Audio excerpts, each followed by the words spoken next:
For I know the plans I have for you, says the Lord. Plans to prosper you and not to harm you. Plans to give you hope and a future. Hey girl, hey, welcome back to my channel. It's Sky.Onjahnae if you're new here. And look at me, looking like a decadent piece of caramel. I don't know if it's decadent piece of chocolate or caramel, but either way, I'm caramel. So yeah, let's get into this gorgeous sew-in. All right, let's get into it. I'm starting off with freshly shampooed and blow dried and trimmed ends. You want to make sure that between installs, you are seeing a professional get your ends trimmed, especially for those of you who are looking to grow your hair and to really have the most healthy hair possible. You need to be trimming your ends every 6 to 8 weeks. That helps with the growing process, and again, it helps with making your hair the healthiest possible, along with other things, but we're not getting into that because this is about the sew-in. Another thing I do want to say as far as trimming your ends when it comes to, your sew-ins and installs, just because your hair is put away in a quote-unquote protective style does not mean that your hair doesn't split. The ends are still going to split because your hair is still growing, and as your hair grows, your ends split. So by you constantly putting the hair away and not dealing with those split ends, you're just furthering splitting up you're not doing it. Your hair does it on its own, but it's just going to further split up the end, and that's why sometimes when you do take your installs down, you have a whole lot of hair shedding out. It's because you didn't trim your ends prior to, and they're just constantly splitting. But anyway, I'm doing a minimal leave out sew-in. You see that? Barely any hair. We're having a little, fake fall weather, so I'm like, let me just put my hair away because it's still hot outside. But yeah, this is the braid pattern. I'm not going into too much detail on how to actually braid the hair. You can watch my other sew-in tutorials on that, but this is pretty much the braid pattern. Now, this is the one thing I am doing differently. I'm actually putting the thread through the actual weft. That's going to ensure that the end is secure and you won't have any issues when it comes to falling out. And I'm going under the braid to start. Instead of going straight through the braid, I'm going under just so I can get that weft placed nicely. And yeah, I'm just gonna let y'all watch me sew. Pretty much I'm going to sew all the way, left to right until I get to my temples.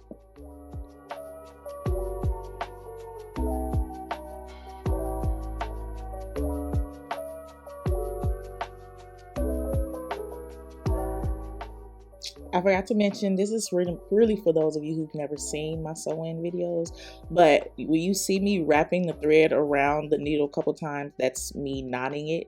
So you don't have to go back and knot it once you cut the thread. You can just cut it and keep it moving. And I like to do a couple of knots, y'all. I had to pause in that clip right there because my hands were hurting. But anyway, I usually do a couple of knots at each end of the wefts.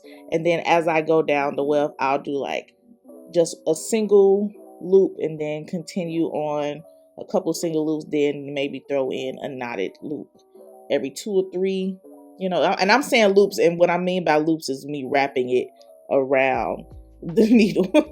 Y'all probably like, what did she talk about loops? But yeah, when I'm saying loops, I mean I'm just wrapping it around the needle.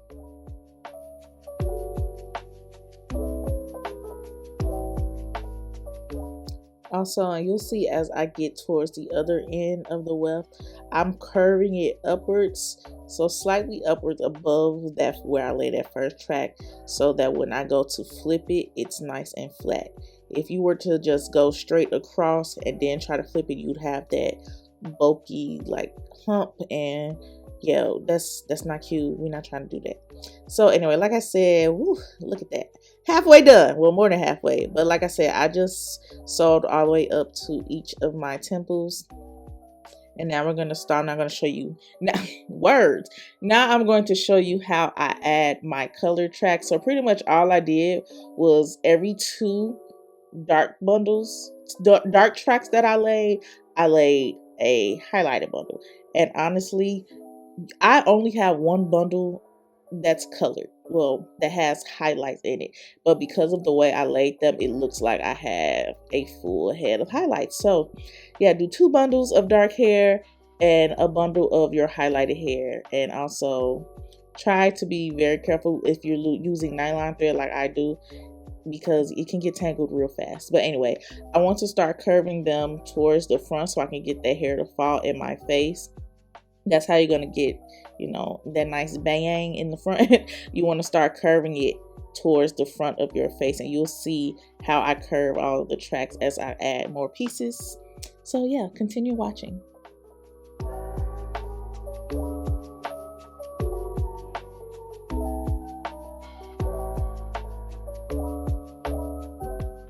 All right, y'all, I got another thing to add. I know y'all probably like, she keeps saying watch and then keep popping up saying stuff, but I be having stuff to say.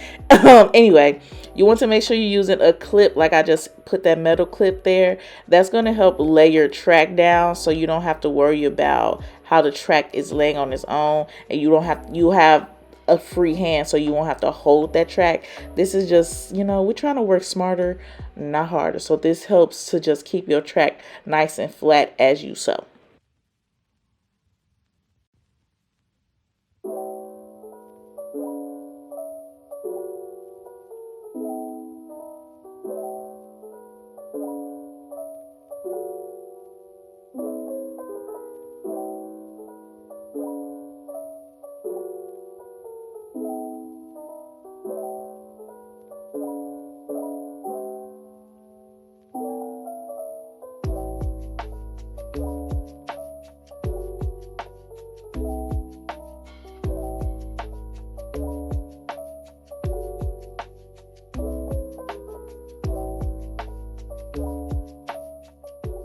So now that we pretty much have no room left on the other side, that's where we're really going to start to fill in that bang area. And I'm going to lay them, this will be horizontal on my head, but vertical on camera to y'all, and still curving at the roots. Well, at the hairline. I'm still curving it a little forward at the hairline. That's what I was trying to say.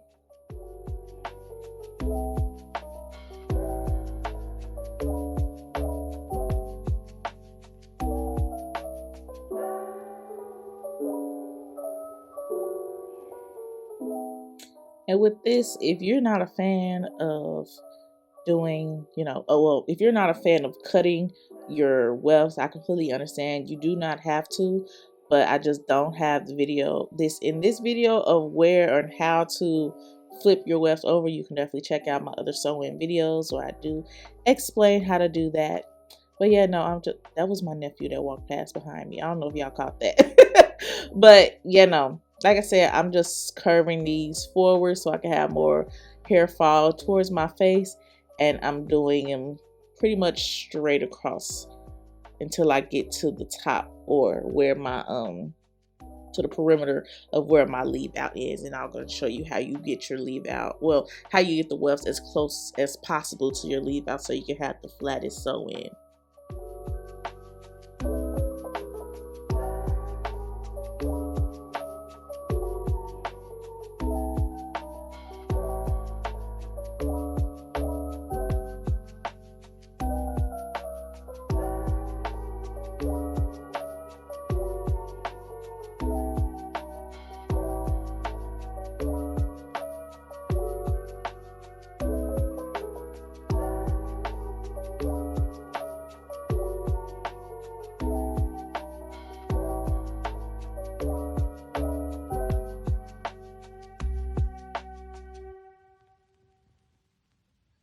Okay, so I'm not sure if you all were paying attention, but because I am now working on the part of my hair where there's space between my braids, I am knotting on every single braid because we don't want our sewing falling apart. And again, you see how I'm curving it a little towards the front so I can have the hair fall in my face a little bit.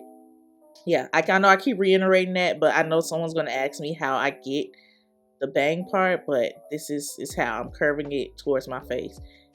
But yeah, no, you want to make sure you're looping. Remember our vocabulary word looping. We're looping / knotting the thread on every single braid, because since there's gaps between our braids, that's gonna make it a little harder for it to last and be as secure. So you want to make sure you're knotting it.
Okay, so this is really the secret to having a flat sewing. Well, one secret.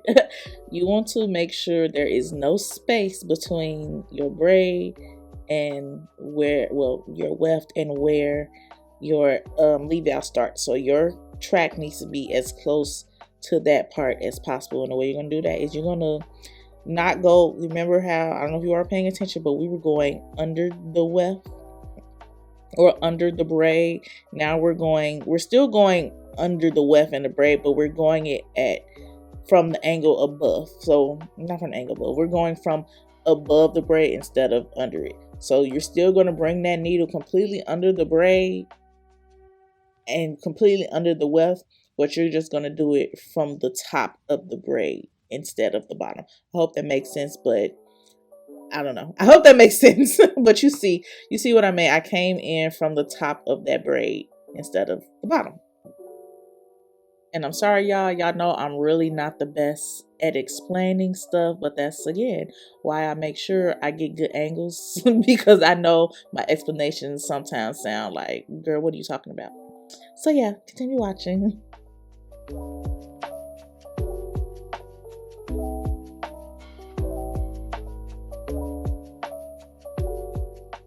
And if what I just said about going above the braid doesn't make sense, this is another way you can make sure that your weft is as close to your leave out as possible. You want to pull upward, so pull towards your leave out.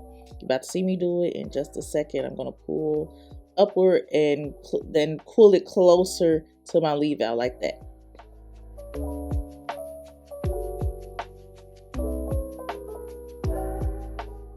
And just like that, we got a nice sleek side part sew in. You see that ear tuck and how natural and flat that looks? These highlights, I'm just so in love. I'm a side part fan, so this is definitely my style. Thank you all so much for watching. Leave a comment. Make sure you hit that subscribe button. I'll see you all in my next video.